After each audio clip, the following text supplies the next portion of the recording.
भारत पाकिस्तान अंतर्राष्ट्रीय सीमा से सटे जैसलमेर में एक युवक और एक नाबालिग लड़की के संदिग्ध शव मिलने से हड़कंप मच गया। शवों के पास मिले पाकिस्तानी सिम कार्ड और आईडी दस्तावेजों ने इस मामले को और अधिक संवेदनशील बना दिया। दरअसल पाकिस्तान का ये हिंदू कपल भारत में बेहतर जिंदगी बिताने की चाहत में आ रहा था, लेकिन रास्ते में उनकी जान चली गई। दोनों ने अवैध तौर पर भारत में घुसपैठ तो कर ली थी, लेकिन उनकी डिहाइड्रेशन के कारण मौत हो गई।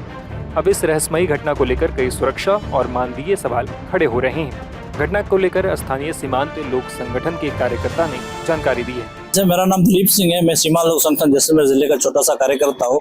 गत 28 जून 2025 को मुझे फोन आया था कि ये 2 शनाख्ती कार्ड हमें मिले और आप इनकी पुष्टि करें कि इस पर लिखा क्या हुआ, वो सिंधी या उर्दू है, हमें समझ नहीं। जब मैंने देखा तो बच्ची का नाम शांतिबाई, पिताजी का नाम गुलियो जी, लड़के का नाम रवि कुमार, पिताजी का नाम दीवान जी, जो घोटकी सिंध के थे, मीरपुर माथेलो तहसील है। और ये पता नहीं पड़ रहा था कि ये लोग पाकिस्तान से भारत आ रहे थे या भारत से पाकिस्तान जा रहे थे। 28 तारीख रात तक हमने काफी प्रयास किए, लेकिन 29 तारीख सुबह ये पता पड़ गया कि ये डेथ बॉडी मिली है। ये दोनों बच्चे पाकिस्तान से भारत की तरफ आ रहे थे। पिछले शनिवार 21 जून को लड़के रवि कुमार का अपने पिताजी से किसी बात को लेकर अनुभूत हो गई और वहां से अपने मोटरसाइकिल लेके निकला है और आगे आया। 20 किलोमीटर आगे नूर फकीर की कब्र है, वहाँ इनकी मोटरसाइकिल मिली है, जो सिंध में सोशल मीडिया के दोस्तों ने बताया, देखा, हमने पढ़ा। और वहाँ इनके कपड़े की थैली भी हो छोड़ के, फिर उनकी मोबाइल का लास्ट सिग्नल भी वहाँ मिला और वहाँ से फिर ये आगे भारत आना चाह रहे थे।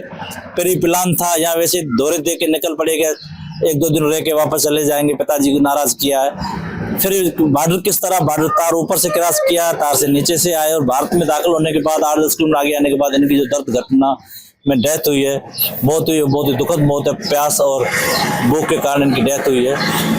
कल शाम को उस प्रशासन के द्वारा हमें समाचार आए थे कि इनका आज हम जो अंतिम अग्नि संस्कार का जो कार्यक्रम वो कर रहे हैं, आप लोग वहाँ आ जाओ। फिर मैं, नाथुराम जी भील, दीवाना राम, मेवार राम, गुलशन कुमार, हम यहाँ से रामगढ़ पहुंचे 7-7:30 बजे। लगभग 8:30 बजे के आसपास इनके जो है डेथ बॉडी है, उसकी जो इससे पहले की प्रक्रिया वो करने के बाद उसको भील समाज का जो शमशान घाट है रामगढ़ में, वहाँ मिट्टी के हवाले किया गया है। गुलशन कुमार जो है वो गुलशन कुमार के भाई का ये दोहिता था, रवि कुमार। गुलशन कुमार उसका उस रिश्ते से नाना हो गया और बाकी भी नजदीक के दूर के और भी रिश्तेदार है, उन्होंने भी कल वहाँ से बात हुई है। हाँ, उन्होंने सहमति दी कि आप ठीक है, ऐसी स्थिति है तो आप वहाँ इनका जो अंतिम कार्यक्रम है वो कर सकते हैं। वहीं इस मामले पे पुलिस का क्या कहना है, ये भी सुनिए। ये इंटरनेशनल बॉर्डर पर तन्नौर थाना क्षेत्र में मिले थे। युवक और युवती की लाश मिली थी जो काफी पुरानी थी और मौके की तहकीकात करके उनको हमने रामगढ़ मोर्चरी में शिफ्ट करवाया था और फिर नियमानुसार मेडिकल बोर्ड गठित करवाया था। मेडिकल बोर्ड गठित करके और इनका पोस्टमार्टम करवाया गया था।